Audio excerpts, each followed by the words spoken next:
इफ्तार की टेबल के लिए अगर आप कुछ ऐसा बनाना चाहते हैं जो लाइट भी हो, हेल्दी भी हो और टेस्ट बिल्कुल बाजार जैसा हो, तो ये रेसिपी आप लोगों के लिए परफेक्ट है। आज आप लोगों के साथ शेयर कर रही हूँ मैं बहुत ही मज़ेदार, रिफ्रेशिंग और सुपर इजी रेसिपी। आज मैं बना रही हूँ रमज़ान स्पेशल दही चना चाट। इस चाट की ख़ास बात यह है कि ये सिर्फ 10 से 15 मिनट में रेडी हो जाती है। गर्म मौसम में भी बहुत रिफ्रेशिंग लगती है और इफ्तार के वक्त जब थकन और सब कुछ ठंडा और हल्का खाने का दिल करे, तो ये दही चना चाट सभी की फेवरेट बन जाती है। तो चलें फिर शुरू करते हैं इसको बनाना। बहुत ही रिफ्रेशिंग और टेस्टी ये दही चना चाट बनाने के लिए सबसे पहले होममेड पापड़ी तैयार करेंगे, जिसके लिए ली है मैंने 2 से 3 समोसे की पट्टियाँ। इनको मैं पहले लंबे स्ट्रिप्स में कट करूँगी ताकि साइज़ बिल्कुल इवन आए और फ्राई करते वक्त सब एक जैसे कुक हों। आप इस पापड़ी को रोल की पट्टियों के साथ भी तैयार कर सकते हैं। अब इन स्ट्रिप्स को मैं छोटे-छोटे स्क्वायर पीसेस में कट कर रही हूँ। आप अपनी मर्ज़ी के हिसाब से इसका साइज़ रख सकते हैं, लेकिन ज़्यादा बड़ा ना हो तो बहुत अच्छा है और बहुत छोटा भी नहीं होना चाहिए। मीडियम साइज़ बिल्कुल परफेक्ट रहता है। इस तरह कट करने से पापड़ी फ्राई होने के बाद बहुत ही क्रिस्पी और इवनली गोल्डन बनेगी। सारे स्क्वायर पीसेस को पहले आपने खोल लेना है और अब यहाँ पर इनको फ्राई करने के लिए मैंने ऑयल को मीडियम फ्लेम पर गरम कर लिया है। ऑयल का टेम्परेचर मीडियम गरम है, बस पापड़ी के पीसेस इसमें ऐड करते जाएंगे। अच्छा, इन पीसेस को आपने बहुत ज़्यादा तेज़ गरम ऑयल में फ्राई नहीं करना, वरना पापड़ी जल्दी ब्राउन हो जाएगी और अंदर से क्रिस्पी नहीं बनेगी। इसलिए मैं इनको लो मीडियम फ्लेम पे आराम से फ्राई कर रही हूँ ताकि ये स्लोली गोल्डन हो और सुपर क्रिस्पी बन जाए। तो देखिए कैसे इसका कलर हल्का हल्का सा चेंज हो रहा है और बबल्स आ रहे हैं, इसका मतलब ये है कि पापड़ी परफेक्टली कुक हो रही है। इनको कंटिन्यूअसली मैं हल्का-हल्का सा चला भी रही हूँ ताकि आपस में चिपके नहीं और सब साइड्स इवनली गोल्डन हो जाएँ। देखेंगे अच्छा खूबसूरत सा गोल्डन ब्राउन कलर आ ही चुका है। अब इन्हें गरम ऑयल से निकालेंगे और निकाल कर किसी स्ट्रेनर में रखना है ताकि इनका एक्सेस ऑयल रिमूव हो जाए। अब चनों का मसाला तैयार कर रही हूँ, जिसके लिए लिया है मैंने 1 टेबल स्पून कुकिंग ऑयल और 2 टेबल स्पून इसमें मैं बेसन के ऐड करूँगी।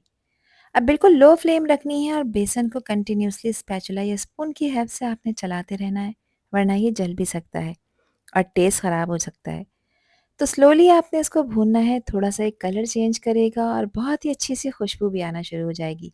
यही साइन है कि बेसन परफेक्टली यहाँ पर रोस्ट हो चुका है। यहाँ ये रोस्ट हो चुका है, इसको ज़्यादा डार्क कलर नहीं देना। अब इसमें मैं 1 कप पानी ऐड कर रही हूँ। पानी ऐड करने के बाद इसको कंटिन्यूअसली आपने चलाना है ताकि इसमें किसी भी तरह के लम्प्स ना बने और एक लम्प्स फ्री मिक्सर यहाँ पर तैयार हो जाए। इस मिक्सर की कंसिस्टेंसी का ख़्याल रखना बहुत ज़रूरी है, ना बहुत ज़्यादा पतली है और ना ही ज़्यादा गाढ़ी। बिल्कुल फ्लोइंग स्मूथ होना चाहिए ताकि चाट में परफेक्टली मिक्स हो जाए। यहाँ पे इसको 1 से 2 मिनट के लिए पका लेंगे ताकि इसमें कंप्लीटली बॉयल आ जाए। अब देखिए इसमें बबलिंग शुरू हो गई है। अब इस पॉइंट पर मैं इसमें कुछ स्पाइसेस ऐड करूँगी। तो सबसे पहले इसमें 1 टीस्पून मैं डाल रही हूँ पिसी लाल मिर्चें। हाफ़ टी स्पून इसमें कुटी लाल मिर्चें भी शामिल करेंगे और मिर्चों की क्वांटिटी आप अपने टेस्ट के हिसाब से कम-ज़्यादा कर सकते हैं। 1 टीस्पून इसमें मैं नमक भी ऐड कर रही हूँ। साथ इसमें शामिल कर रही हूँ मैं 1 टीस्पून क्रश हुआ हुआ धनिया।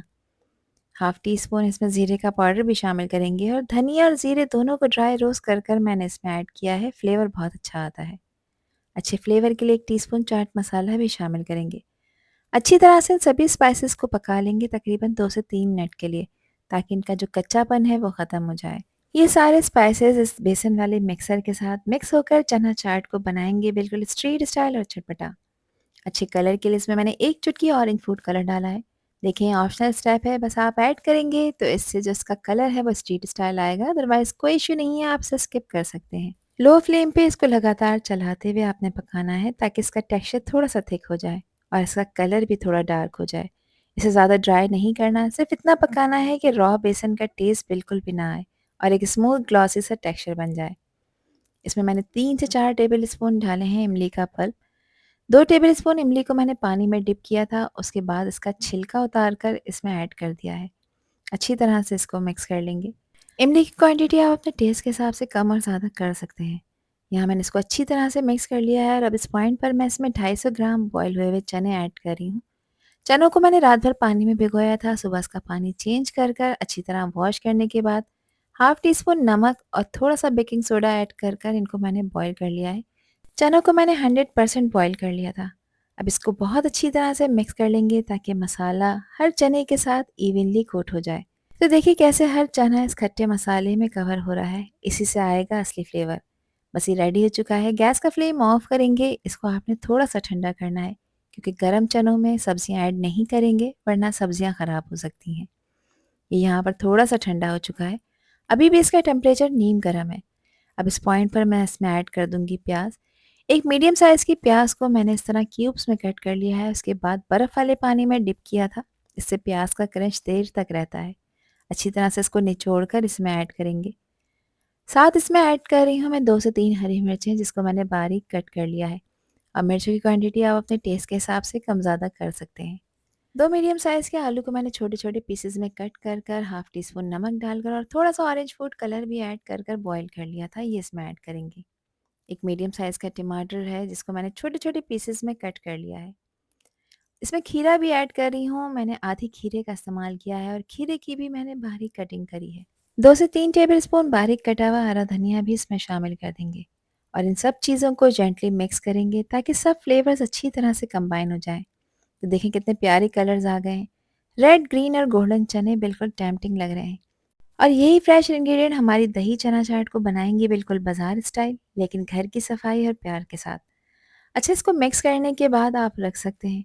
दही इसमें आप जब ऐड कर सकते हैं जिस वक़्त आपने इसको सर्व करना हो। तो घर में कोई इफ्तार पार्टी हो तो उसके लिए भी ये ऑप्शन बेस्ट है।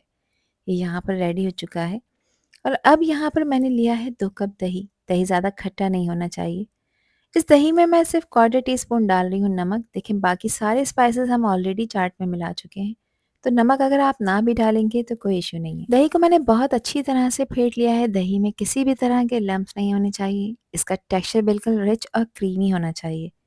तो चलें अब चाट की असेंबलिंग कर लेते हैं। तो सबसे पहले एक बाउल में मैं शामिल कर रही हूँ चने और सब्जियों का मिक्सर। इस पॉइंट पर आप चाट का टेस्ट एडजस्ट कर सकते हैं। अगर ज़रूरत हो तो थोड़ा-सा नमक या फिर कोई भी मसाला अगर आपको कम लग रहा हो तो उसे आप डाल सकते हैं। पूरे बाउल में मैंने चटपटे चने के मिक्सर को इवनली स्प्रेड कर दिया है और अब मैं इसके ऊपर डाल रही हूँ दही।